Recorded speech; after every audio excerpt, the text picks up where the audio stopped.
Бір оқиға айтып берейін, городские легендыдан. Мен бұл оқиғаны Жандос деген көршімнің үлкен тәтесінен естіген. Маржан деген кісі 61 бәлесінші жылғы, сол кісі өз аузымен айтып берген. Бұрын 6-7 жыл бұрын. Өзі кішкене еркек шоралау тәте, ешқандай көйлек кимейді, шашы қысқа, жүрісі де кішкене еркектер сияқты. Сол кісіден сұрағанбыз, неге осылай киінесіз деп. Енді ол кезде подростксың ғой, бір жағынан қызық. Сол кезде осындай байка айтып берген. Осыдан бәленбай жыл бұрын, примерно 80 жылдың басы дейді, там 81-82 жылдары. Ол кезде жас болғанмын, шашым ұзын, көйлектер киіп, үйдің кенже қызы болып, нәзік болатын деген. Сол уақыттары Шымкентте оқыған екен. Арасында каникулда келіп тұрған қалаға, семьясымен кездесіп, той шараларға барып. Сабақтың уақыты келген кезде 2 апта алдын ала бұрын баратын болған. Бір күні заттарын толтырып алып, сапарға шығады. Базар жақта межгород жүретін таксисттер әдейі бағаны көтеріп, қымбат қалып кетеміз деп тұр.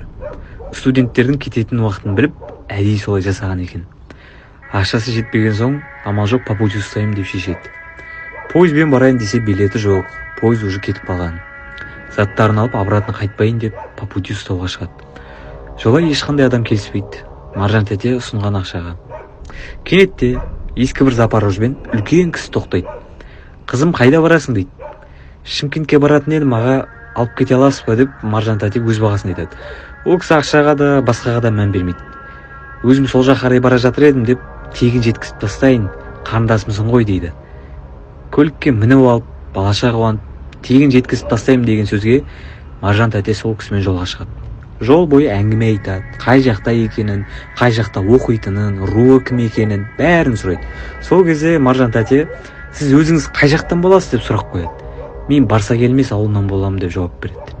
Маржан тәте бұрын соңды ондай жерде естімеген. Сөйтіп қызығып сұрастыра бастайды. Ата сұрақтарына жауап беріп отырады. Солайынан жол бойы қызық әңгіме үрбей түседі. Сол кезде қызым, шаршаған шығарсың, біздің үйге келіп шай ішіп кет. Бір жағынан жаңағы немереммен таныстырайын. Өзің сұлу, шаштарың әдемі, дене пішімің ірі қызсың, таза батыр туатын. Бұндай келіннен өлсем де бас тартпас едім. Немереммен таныстырайын сені дейді. Маржан тәте оған көнбейді. Әзілмен әңгімені жауып қаша бастайды. Бірақ та ол адам мақсатына жетіп көндіріп алады. Бір кезде ата машинаны тоқтатып, біз келдік дейді. Алдартына қараса, ешқандай ауыл түгілі бірде-бір үйде жоқ. Шөл дала, тіпті тірі жан жоқ. Біз қайда келдік деп сұрақ қойып еді. Барса келмеске деп, ұсқырсыз жуан дауыспен Маржан тәтеге артымен қарап, қап-қара көздері көрінеді. Шошып біткен Маржан тәте қатты шыңғырып бақыра бастайды. Айтуымен, менің ол даусым деп тіпті бір үлкен қалада еститін еді дейді, шыңғырғанынан. Жаңағы шал тап салып жармасып, шаштарынан тартып, киімінің ішіне қолдарын салып, кәдімгідей зорламақшы болған. Енді осында мәңгі қаласың деп қорқынышты жуақ дауыспен күле бастайды. Сол жерде қатты қорыққандықтан бірден талып қалады. Көзін ашып, осы оқиғаны есіне алып, бірден басын көтерсе, айдалада трасса бойында жатыр екен. Заттары бәрі қасында, бірақ әлгі шал жоқ. Сол жерде біраз отырып, жолай машина тоқтатып, әрең дегенде қалаға қайта оралыпты. Осы оқиғадан соң бір ай бойы үйінен шықпай, шаштарын қиып, үстінің бәрін тіліп тастаған. Сөйтіп, әрең дегенде әке-шешесіне айтып берген. Сөйтсе, бұл мақұлық қара шал деп баяғыдан бері келе жатқан бір жын немесе шайтан екен. Ал Маржан тәтенің сол кезде аман қалуы 100%-дің 1% екен. Ол қара шалдың қолына түскендердің ешқайсысы қайта оралмапты.